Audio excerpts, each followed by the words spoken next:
वसाइल से मालामाल हमारा सूबा बलूचिस्तान, जो कि एक बदकिस्मत सूबा भी है कि जितने उसके पास वसाइल हैं, चाहे वो मिनरल्स हों, फिशरीज़ हों, फॉरेस्ट हों, उसके बावजूद वहाँ पर हालात ख़राब से ख़राब तर होते जा रहे हैं। पिछले 20 साल से वहाँ पर जो लड़ाई चल रही है, जो दहशतगर्दी चल रही है, वो इवॉल्व होती गई है, वो ज़्यादा सोफिस्टिकेटेड हो गई है, वो ज़्यादा लीथल हो गई है और ज़्यादा डेडली हो गई है। ये हम क्यों कह रहे हैं, मैं 4 चीज़ें सिर्फ आपके सामने रखता हूँ, फिर हम इस पे डिस्कशन करेंगे। एक एलिमेंट जो पिछले चंद बरसों में हमने देखा है कि पहले इसमें जो मुख्तलिफ बलोच कबाइल के लोग थे वो इन्वॉल्व थे, लेकिन अब ये इसमें एजुकेटेड लोग आहिस्ता आहिस्ता गए हैं, यूनिवर्सिटी के तालीमी याफ्ता लोग इसमें इन्वॉल्व होते गए हैं। दूसरा नुकता ये कि ख़वातीन को भी रिक्रूट किया जाता रहा है और हमने कई ऐसे अटैक देखे जिसमें फ़ीमेल सुसाइड बॉम्बर्स को एम्प्लॉय किया गया। उसकी एक मिसाल अप्रैल 2022 में कराची में यूनिवर्सिटी के बाहर एक हमला था, और फिर पिछले साल अगस्त में जब हमले हुए थे तो हमने देखा कि लसबेला में एक पैरामिलिट्री बेस पर जो हमला हुआ वो दहशतगर्दों के मुताबिक एक खातून ने किया जो कि गवादर से थी और लॉ स्टूडेंट थी। तीसरा एलिमेंट जो हमें जहन में रखना है वो ये कि इसमें जेनोफोबिया का एलिमेंट बढ़ता गया है और हॉस्टिलिटी जो है नॉन बलोच के लिए हमने देखा है। माजी में सिंधी मजदूर मारे गए, पंजाबी मारे गए। अभी पिछले हफ्ते बारखान में हमने देखा कि एक ID कार्ड चेक करके पंजाब से ताल्लुक़ रखने वाले 7 मुसाफिरों को मारा गया। और आखिरी एलिमेंट जो शायद सबसे ज़्यादा परेशान कुन है वो ये कि हमारा ये ख्याल था कि ये इंसर्जेंसी पहाड़ों में चल रही है, लेकिन अब हमने देखा है पिछले साल के दौरान कि शहरों में आकर मिलिटेंट्स जो है कैप्चर कर लेते हैं, 8-10 घंटे वहाँ पे घूमते हैं, मसाजिद से ऐलान करते हैं, बैंक लूटते हैं, फायरिंग करते हैं और फिर निकल जाते हैं। ये हमने देखा कई मुकामात पर। खुशदार में हमने देखा जनवरी में इस साल इस तरह का वाक़या हुआ। इससे पहले अगस्त में लास्ट ईयर आपको याद होगा कि 70 से ज़ायद लोग मारे गए थे, कोऑर्डिनेटेड अटैक्स हुए थे बलूचिस्तान के मुख्तलिफ इलाकों में। ये सब चीज़ें ये ज़ाहिर करती हैं कि ये जो शोरिश है ये थमने का नाम नहीं ले रही, बल्कि ये बढ़ती जा रही है और आए दिन की जो शहादतें हैं वो भी मामूल बनती जा रही हैं। तो इस सब का हल क्या है? क्या सिर्फ फ़ौजी तरीके से दहशतगर्दी से निपटा जा सकता है या हमें कुछ और भी करना है? हमें इस वक्त ज्वाइन कर रहे हैं कैम्ब्रिज यूनिवर्सिटी से स्कॉलर रफ़ीउल्लाह काकर। बलूचिस्तान से आपका ताल्लुक़ है, आपने यहाँ पे गवर्नमेंट में सर्व भी किया है, बलूचिस्तान को अच्छी तरह आप समझते हैं। तो रफ़ीउल्लाह साहब, ये सवाल जो है जो मैं आपसे पूछ रहा हूँ ये अनफॉर्चुनेटली यहाँ पे कोई भी नहीं पूछता पाकिस्तान में। हमारी स्क्रीन्स पे भी हम ब्लैकआउट करते हैं बलूचिस्तान को, होपिंग कि the problem will go away, लेकिन वो बद से बदतर होता जा रहा है। थोड़ा बताएंगे आपकी एनालिसिस क्या है कि हम कैसे इसको टैकल कर सकते हैं, क्या करना चाहिए? जी बहुत शुक्रिया शाहजेब साहब। यकीनन मैं आपकी इस असेसमेंट से मुकम्मल इत्तेफाक करता हूँ कि बलूचिस्तान में जो सिक्योरिटी के हालात है वो काफ़ी बिगड़ गए हैं और पिछले चंद सालों में जो बलूच इंसर्जेंसी है उसमें न ये कि सिर्फ शिद्दत आई है बल्कि वो काफ़ी फैल गई है और उसमें जिद्दत भी आई है। और जहाँ तक इन मसाइल के हल की बात है, मैं समझता हूँ कि पहले तो ये हमें रियलाइज़ करना चाहिए कि मेरे ख़्याल में बदकिस्मती से इस वक्त जो हालात है वो इतने ख़राब हो चुके हैं कि तकरीबन ये बात पॉइंट ऑफ नो रिटर्न की तरफ जा रही है। और अगर कोई मेजर बुनियादी कोर्स करेक्शन ना किया गया तो मैं समझता हूँ कि इसके नताइज जो है वो बड़े ख़तरनाक होंगे। और उस कोर्स करेक्शन के लिए ये ज़रूरी है कि मसले की तशख़ीस जो है वो ठीक की जाए और जो रिवायती ट्राइड एंड टेस्टेड आजमूदा और नाकाम तरीके हैं उनसे कोई सबक सीखा जाए, बजाय कि उनको बेमकसद बेमानी रिपीट किया जाए।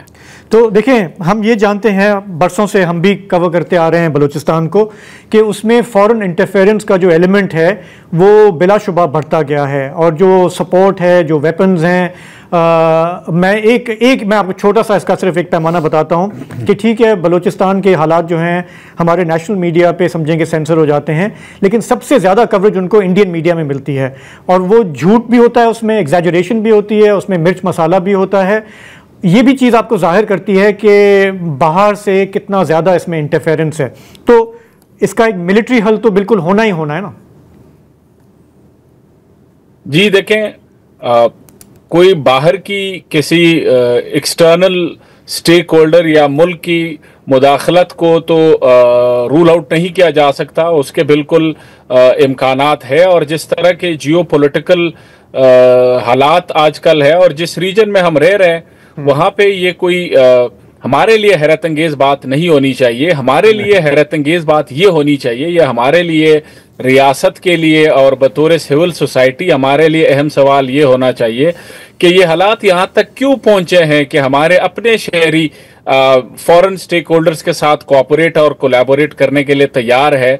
और दूसरा ये है कि क्यों बलूचिस्तान में बलोच इलाकों में नौजवान खारिजी मदद लेने के लिए तैयार है और लेट्स से पंजाब में क्यों लोग तैयार नहीं है, पेशावर वैली खैबर पख्तूनख्वा में क्यों लोग खारिजी मदद लेने के लिए तैयार नहीं है। तो उन हालात पे और उनकी वजूहात पे गौर करना चाहिए। और साथ में मैं ये भी कहना ज़रूरी समझता हूँ कि हमें इस माइंडसेट से भी निकलना होगा और ये समझना होगा कि इस मसले के जो बुनियादी मुहर्रिकात है वो अंदरूनी है, वो खारिजी नहीं है।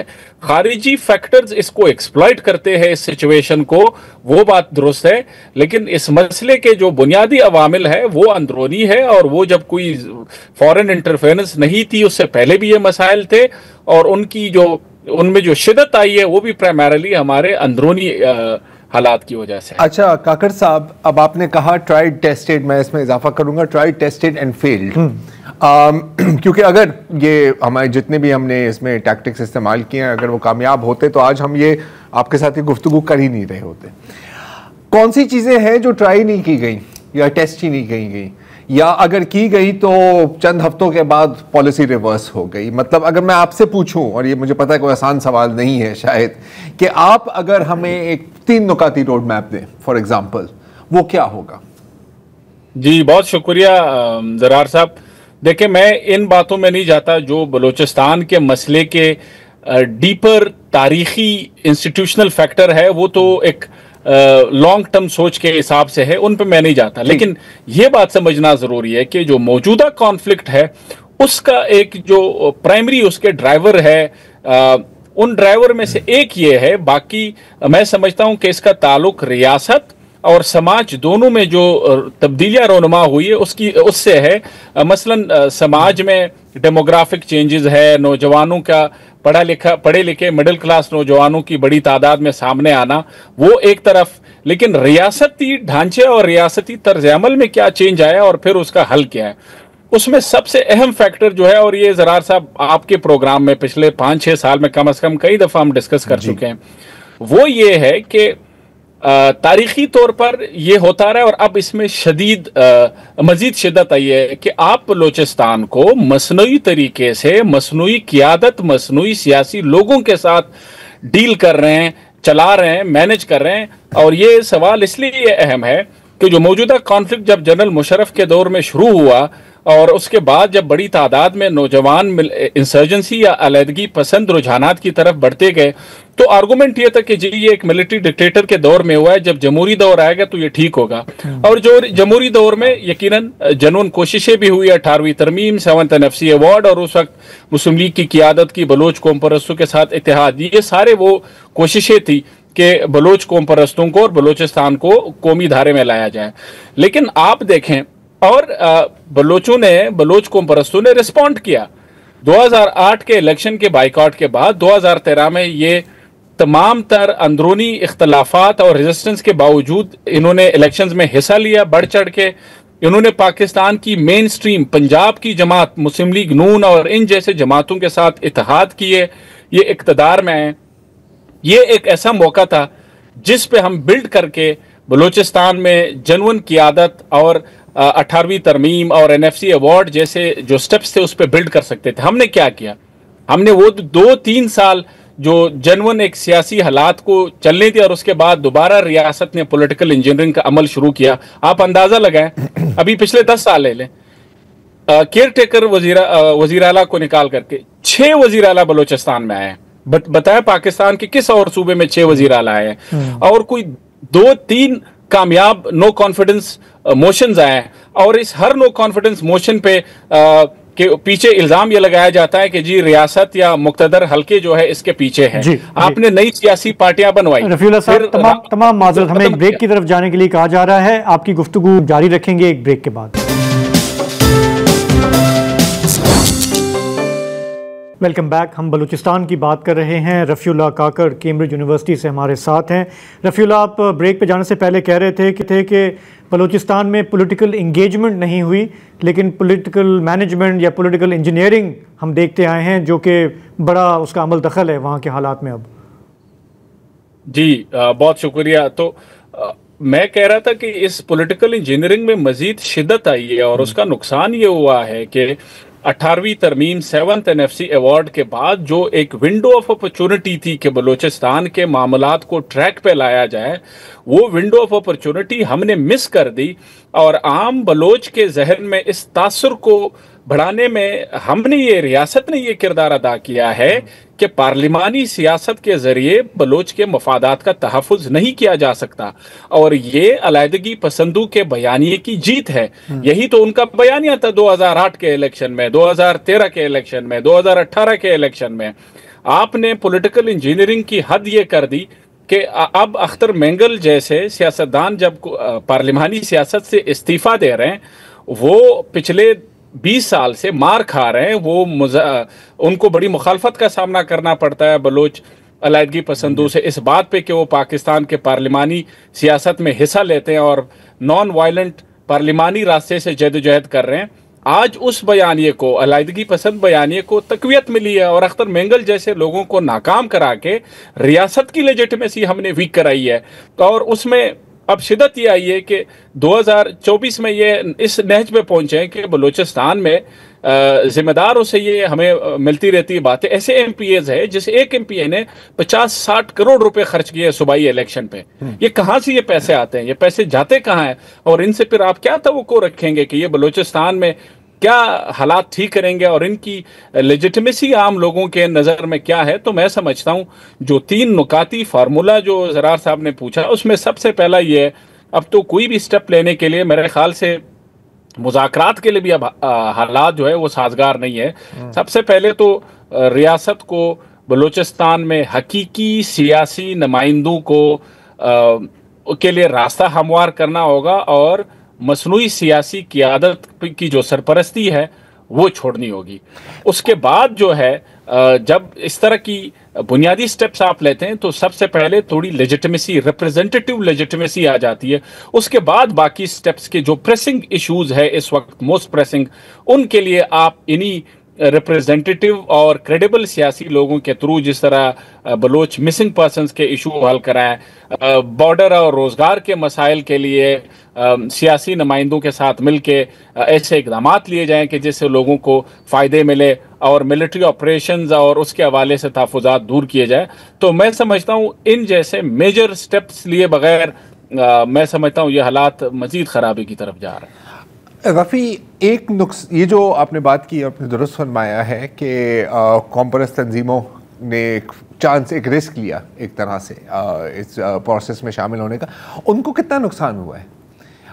अक्सर अख्तर मेंगल की बात करें, BNP की बात करें, क्या वो आज के बलोच जवान के लिए अब रेलेवेंट भी हैं या वो अब दूसरी तंजीमों की तरफ आ रहे हैं? उस पर भी मैं सवाल पूछूंगा आपसे, लेकिन पहले इस पर बात करते हैं। ये बहुत अच्छा सवाल है। देखें, ये अख्तर मेंगल, डॉक्टर मालिक जैसे लोगों ने बलोच नौजवानों में मुखालफत के बावजूद पार्लिमानी सियासत में बढ़ चढ़ के हिस्सा लिया और भरोसा किया इस पार्लिमानी निज़ाम पे। उनको नाकाम करा के, मुसलसल पॉलिटिकल इंजीनियरिंग करा के, मसनू लोगों को मुसलत करा के और बुनियादी मसाइल हल ना करा के हमने क्या किया है कि आज अख्तर मेंगल और डॉक्टर मालिक भी इररेलेवेंट हो चुके हैं। सो नतीजतन मैं इसकी एक मिसाल देता हूँ, इसके असरात बड़े खतरनाक हैं।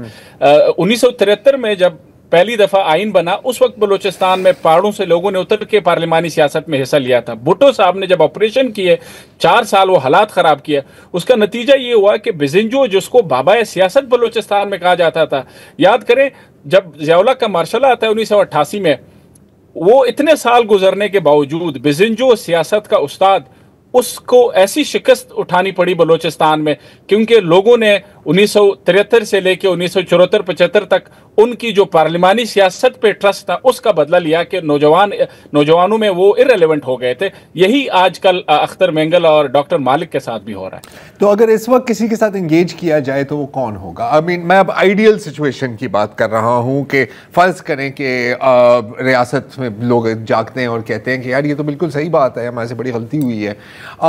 इस वक्त कौन है जिनके साथ एंगेज किया भी जा सकता है? देखें पहले तो ये कि ये मेरे लिए या किसी के लिए बैठ के बताना या उसका तयन करना ज़रा मुश्किल काम है, क्योंकि ये तो मेरी जजमेंट है। इसका फैसला अवाम पे छोड़ा जाए और अवाम के लिए अगेन बुनियादी बात ये आती है कि साफ शफाफ इंतखाबात, सियासी इंजीनियरिंग का खात्मा। और इन हालात में तो आप देखें कि अख्तर मेंगल और इन जैसे लोगों की भी रिलेवेंस की बजाय अब तो मारंग बलोच और उनके जो तहरीक है वो उसकी ज़्यादा रेलेवेंस है। तो आपको पार्लिमानी सियासत के अंदर, पार्लिमानी सियासत से बाहर जो गैर मुसल्लह ग्रुप है जिस तरह मारंग बलोच और उनकी तहरीक है, उनको इंगेज करना होगा, उनके साथ बैठ के इन मसाइल के हल के लिए एक आगे का फ्रेमवर्क डिसाइड। तो उनके लिए तो वो कहते हैं, मुझे कोई विलिंगनेस नहीं नजर आती। नहीं, उनके लिए देखें ये जो है बलोच यकजहती कमेटी है, इसके लिए तो हमारे जो सबसे पावरफुल लोग हैं वो कहते हैं कि ये तो प्रॉक्सीज हैं, ये तो एंटी स्टेट एलिमेंट्स के हाथों में खेल रहे हैं, ये अपोलोजिस्ट हैं दहशत गर्दों के। तो जब ये माइंडसेट हो, और आज की अभी हमारे प्रोग्राम की जो टॉप खबर थी वो ये थी कि एक अपोजिशन लीडर्स को एक होटल में कॉन्फ्रेंस नहीं करने दी जा रही इस्लामाबाद में। तो हमारे यहाँ टॉलरेंस और वो जो डेमोक्रेसी की आप बात करें वो नेशनल लेवल पे यहाँ खड़ी है। बलूचिस्तान तो मतलब अब ये हाँ बहुत दूर की बात लगती है। ये तो देखिए, ये बात कर रहे हैं कि क्या होना चाहिए, ये बात नहीं कर रहे कि क्या हो रहा है या क्या होगा। हाँ लेकिन आपका जो ब्रॉडर पॉइंट है वो ये कि अगर हम इसी तरह चलते रहे तो ये बिगाड़ तो बढ़ता जा रहा है। और आपने शुरू अपनी बात ये कह के की कि we are approaching the point of no return. तो ज़रा इसकी थोड़ी सी वजाहत करेंगे कि ये जो पॉइंट ऑफ नो रिटर्न है ये क्या आप इसलिए कह रहे हैं कि ये ज़्यादा डेडली और लीथल हो चुकी है ये इंसर्जेंसी?